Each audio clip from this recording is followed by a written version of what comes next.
అదే RTV app వార్తల్ని క్షణాల్లో చదివే అవకాశం ఉంటుంది. ఒక న్యూస్ పేపర్, ఒక టెలివిజన్ ఛానల్ మీ చేతుల్లో ఎప్పుడూ ఉంటాయి.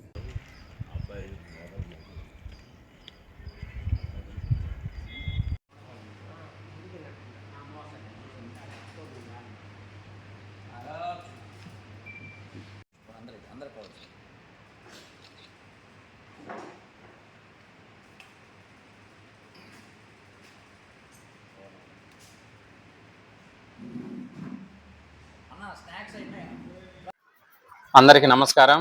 నా పేరు అంగిరేకుల ఆదినారాయణ. నేను జిల్లా ఇంటలెక్చువల్ విభాగ అధ్యక్షుడిని. ఏదైతే నిన్నటి రోజున సాక్షాత్తు అసెంబ్లీలో హిందూపురం నియోజకవర్గ తెలుగుదేశం పార్టీ ఎమ్మెల్యే నందమూరి బాలకృష్ణ గారు మాట్లాడినటువంటి మాటలు అత్యంత జుగుప్సాకరమైనటువంటి మాటలు మీరు మాట్లాడుతున్నటువంటి పరిస్థితి ఈరోజు చూస్తున్నాం. ఈరోజు అసెంబ్లీలో ఒక సైకోగాడు అని సంబోధించడం ఎంతవరకు సబబు?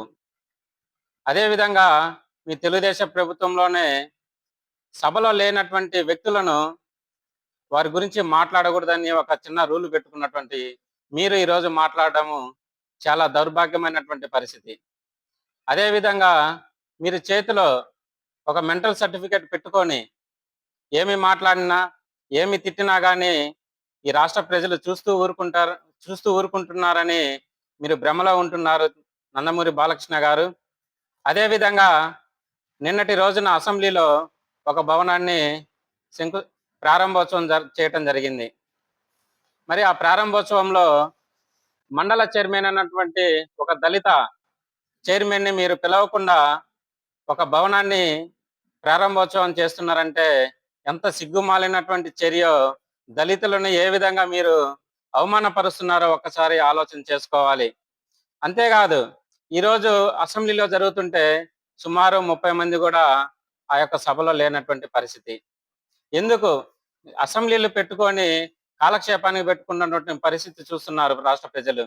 అదేవిధంగా ఒక చీఫ్ విప్ అయినటువంటి వినుకొండ నియోజకవర్గ ఎమ్మెల్యే ఆంజనేయులని తీసుకొని అప్పటికప్పుడు 17 మంది ఎమ్మెల్యేలను నియోజకవర్గానికి అసెంబ్లీకి తీసుకొని రావడం జరిగింది.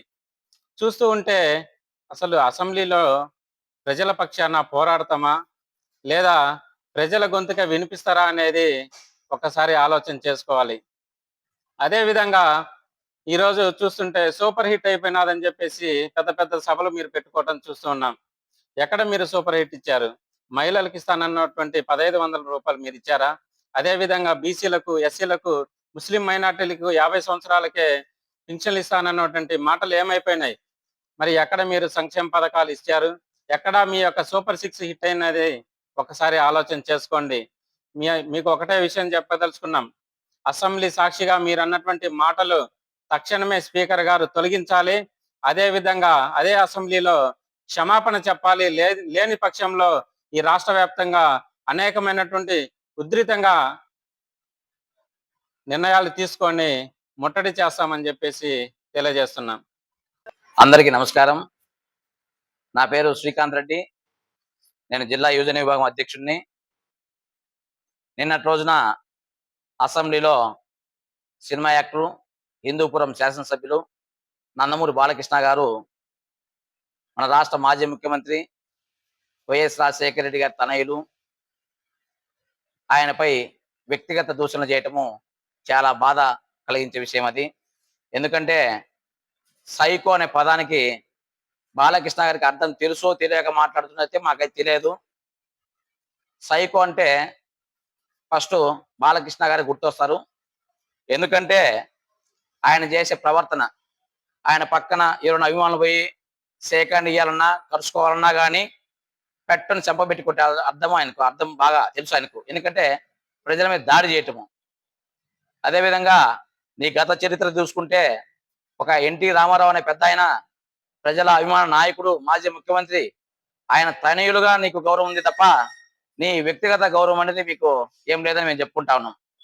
ఎందుకంటే నువ్వు గతంలో మీ ఇంట్లో జరిగిన కాల్పుల విషయము ఎందుకు జరిగిందో, ఫైనాన్స్ విధంగా జరిగిందో, ఇంకొకదానికి విషయం మాకైతే తెలియదు.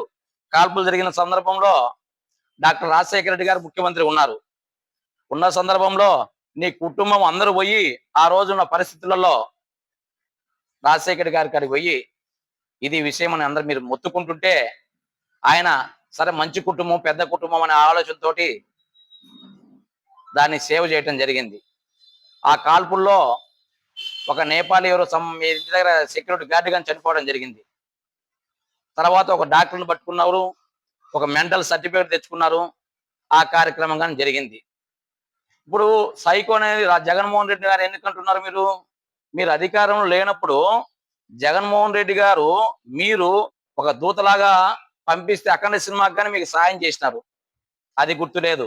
మీ హాస్పిటల్స్ లో నందమూరి ఇది మీది బసవతారకం క్యాన్సర్ హాస్పిటల్కి కానీ బిల్స్ అన్ని తెలుగుదేశం ప్రభుత్వంలోనే బకాయిలు పడినాయి.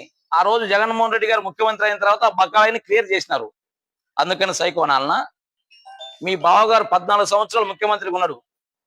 14 సంవత్సరాల్లో నందమూరి తారక రామారావు లాంటి మహానాయకుడు సొంత ఊరు వచ్చేసి కృష్ణా జిల్లా. ఈ 14 సంవత్సరాలు ముఖ్యమంత్రి ఉన్న వ్యక్తి ఆ జిల్లాకి ఆయన పేరు పెట్టడానికి ఆలోచన చేసిన వ్యక్తి మీ బావగారు. జగన్మోహన్ రెడ్డి అనే వ్యక్తి ముఖ్యమంత్రి అయిన తర్వాత మీరు చేయాల్సిన పని జగన్మోహన్ రెడ్డి గారు చేసినట్టే అర్థమైంది. జగన్మోహన్ రెడ్డి సైకో అయ్యి మీ నాన్న పేరు పెట్టినాడా?